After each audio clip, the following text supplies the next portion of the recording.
Bismillahirrahmanirrahim. Assalamualaikum warahmatullahi wabarakatuh. Alhamdulillahirrahmanirrahim. Wabinasa'in ala muridina wa din. Wassalatu wassalamu ala ashrafil anbiya'i wal mursalin wa ala alihi wasahbihi ajma'in amma ba'du. Allahumma sholli ala Muhammad wa ala ali sayyidina Muhammad. Saya Abdul Mi'raj Baraka akan membahas tentang epistemologi irfani yang diberikan tugas ujian akhir semester oleh dosen penghimpun, yaitu Bu Farida dan Bu Hanna yang saya hormati. Di sini saya akan mengambil jurnal yang ditulis oleh Adris Prawiranegara. Sedikit biografi tentang Adris Prawiranegara. Ia lahir di Bogor, pendidikan SD, SMP, SMA, S1 UIN Sunan Gunung Jati Bandung, jurusan Akidah Filsafat Islam dengan gelar SAG, S2 pasca sarjana dengan jurusan studi agama-agama, namun tidak dilanjut di UIN Syarif Hidayatullah Jakarta dengan jurusan yang sama pula, yaitu studi agama-agama. Lanjut kepada pembahasan. Di sini saya akan membahas 4 hal, yaitu pertama pengantar tentang epistemologi, dan yang kedua ialah pengertian irfani, ketiga epistemologi dalam tradisi Islam, dan yang keempat ialah metode irfani. Dapat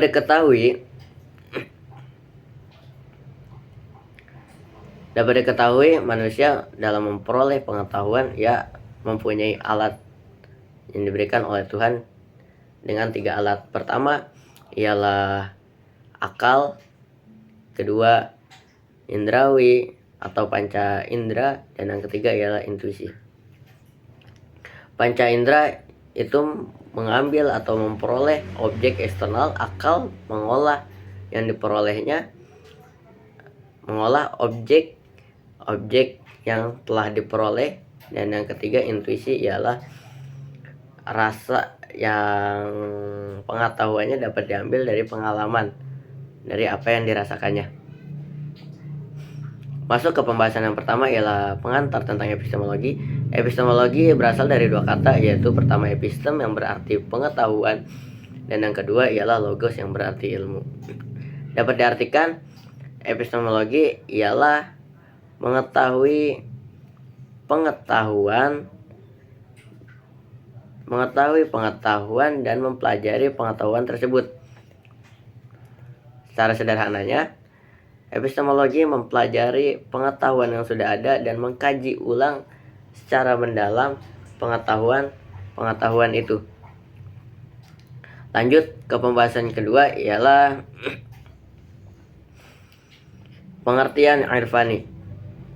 Istilah dalam irfani itu berasal dari bahasa Arab, yaitu dari kata arafah yang berarti pengetahuan. Namun secara arti irfani ialah mengetahui. Dapat diartikan irfani ialah cara berpikir dan menganalisis secara mendalam pengetahuan tersebut. Adapun irfani juga sering didengar oleh kita ialah menggunakan metode intuisi dan condong kepada tasawuf. Yang ketiga ialah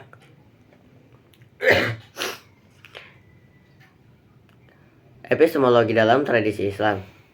Sejarah singkat mengenai epistemologi irfani ialah perpindahan pusat ilmu pengetahuan kuno dari Iskandaria menuju kebudayaan Arab terjadi pada akhir abad 1 Hijriah. Kemunculan ilmu pengetahuan dari luar Arab yang menjadikan para ulama bersikap anti karena menurut mereka bertentangan dengan ajaran atau akidah. Adapun masa-masa dalam irfani itu ada 6 masa. Pertama ialah masa awal, dan kedua ialah masa kemunculan, ketiga masa perkembangan, keempat masa emas, kelima masa spesifik, dan keenam ialah masa kemerosotan. Adapun metode yang dipakai oleh Irvani sendiri berbeda dengan yang lainnya, seperti Bayani.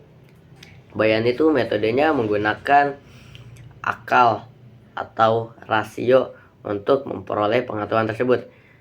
Sedangkan Irvani tidak menggunakan hal itu, tidak menggunakan akal atau rasio dan indrawi, melainkan menggunakan kasyaf atau intuisi, yang dimana Irvani didapatkan oleh atau dari pengalaman sendiri dan tidak bisa dijelaskan secara rasional. Dari pembahasan barusan dapat disimpulkan bahwasannya epistemologi Irvani itu adalah cabang dari filsafat yang membentuk disiplin ilmu secara independen, dan ada 6 masa dalam Irvani tersebut, yaitu masa awal, masa kemunculan, masa perkembangan, masa emas, masa spesifik, dan masa kemerosotan. Irvani juga sering dihubungkan kepada tasawuf. Oleh karena itu, pengetahuan Irvani tidak didapatkan melalui cara teks, melainkan diperoleh oleh batin. Proses mendapatkan pengetahuan Irvani itu ada 3, yaitu tahap persiapan, tahap penerimaan, dan ketiga ialah tahap pengungkapan. Saya Abdul Marud Barka hanya bisa membahas sedikit dari jurnal yang ditulis oleh Adres Prawira Negara tentang epistemologi Irvani. Banyak kekurangan yang disampaikan oleh saya. Tolong kritik dan saran bagi penonton yang menontonnya, atau misalkan ada pertanyaan boleh kita diskusikan bersama. Hormat saya kepada dosen penghimpun Bu Hana dan Bu Farida yang saya hormati dan yang kami hormati. Terima kasih telah mempercayai kami untuk membuat video seperti ini. Kami menyadari bahwasanya membuat video ini ialah untuk kami bisa belajar menganalisis, belajar memahami dari buku atau jurnal yang dibaca. Terima kasih sekali lagi. Mohon izin undur diri kepada semuanya.